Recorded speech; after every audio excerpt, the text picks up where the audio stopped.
Si je te disais qu'en ce moment même je pourrais arrêter ce que je fais et devenir champion du monde de poker, tu me dirais que c'est impossible, pas vrai? Et pourtant, en 2003, Chris Moneymaker était comptable. Un mec ordinaire qui gagnait 40 000 $ par an dans le Tennessee. Il n'avait jamais participé à un tournoi de poker de sa vie. Mais cette année-là, il fait quelque chose d'incroyable. Il mise 39 $ sur un tournoi en ligne, gagne sa place pour les World Series of Poker et remporte 2,5 millions de dollars en battant 838 joueurs professionnels. Les probabilités, 1 sur 839. Mais Chris n'a pas calculé les probabilités. Il a juste joué. Parlons chiffres un instant. Savez-vous quelles sont les chances de devenir millionnaire si vous naissez dans une famille de classe moyenne? 6,4%. Les chances de créer une entreprise qui vaut plus d'1 milliard? 0,00006%. Les chances qu'un film indépendant devienne un blockbuster mondial? Moins de 0,1%.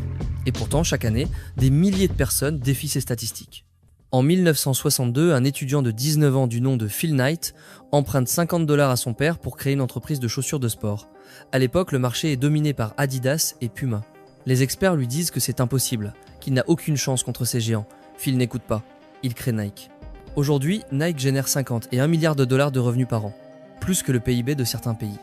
Phil Knight n'était pas plus intelligent que les autres entrepreneurs de son époque. Il n'avait pas plus d'argent, pas plus de connexions. Alors qu'est-ce qui a fait la différence ? Il y a quelque chose que les gens qui défient les probabilités comprennent et que les autres ne comprennent pas. Ils savent que les probabilités ne sont pas des lois physiques.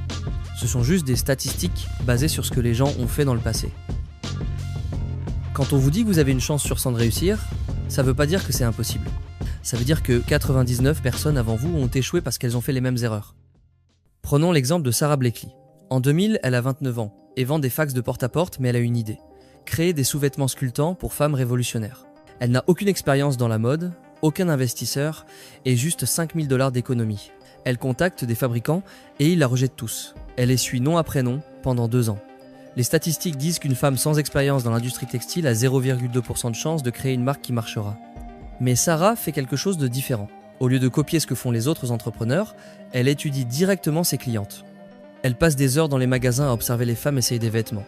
Et elle comprend leur frustration mieux que n'importe quel expert de l'industrie. Résultat, Spanx devient une entreprise d'1 milliard de dollars. Sarah devient la plus jeune milliardaire self-made au monde. Et le truc, c'est que battre les probabilités, c'est pas de la chance. C'est une compétence. Et comme toute compétence, ça s'apprend. Première règle, les gens qui défient les probabilités ne regardent pas les statistiques pour se décourager. Ils les regardent pour comprendre pourquoi les autres échouent. Deuxième règle, ils ne suivent pas les règles établies. Ils créent leurs propres règles.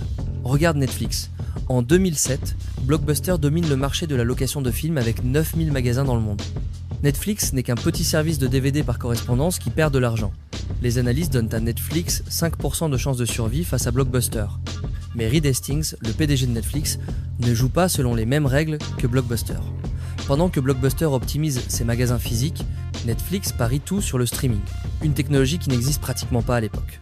Nous ne cherchons pas à être meilleurs que Blockbuster dans leur jeu, dit Hastings. Nous cherchions à créer un nouveau jeu. Résultat, Blockbuster fait faillite en 2010 et Netflix vaut aujourd'hui plus de 240 milliards de dollars. Mais l'art de défier les probabilités requiert une caractéristique un peu bizarre. Ça demande une forme spéciale de folie. Faut être fou en vrai.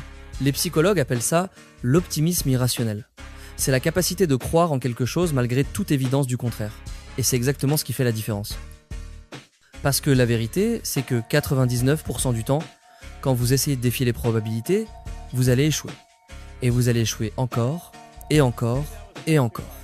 Dyson a créé plus de 5000 prototypes d'aspirateurs avant de trouver le bon. KFC a essuyé 1009 refus avant qu'un restaurant accepte la recette du Colonel Sanders. Les Beatles ont été rejetés par tous les labels musicaux de Londres avant de signer chez Parlophone. Alors comment faire concrètement ? La première étape, c'est d'arrêter de chercher la garantie. Il n'y en a pas. Si vous attendez d'être sûr à 100% avant d'agir, vous n'agirez jamais. I have 5.9 subs right now. L'étape numéro 2, c'est d'étudier les échecs des autres. Pas leurs succès, leurs échecs.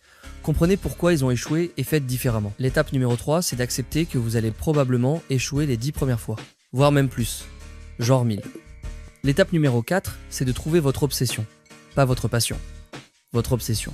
Quelque chose qui vous consume tellement que vous êtes prêt à y consacrer 10 ans de votre vie, même s'il n'y a que 1% de chance que ça marche. À la fin de la journée, défier les probabilités, ce n'est pas une question de talent extraordinaire ou de chance incroyable. C'est une question de mentalité.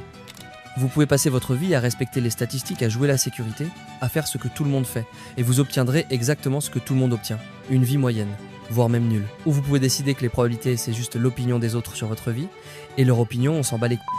Chris Moneymaker n'était qu'un comptable, Phil Knight n'était qu'un étudiant, et Sarah Blakely vendait des fax. La seule différence entre eux et vous, c'est qu'ils ont décidé que leurs rêves valaient bien plus que des statistiques.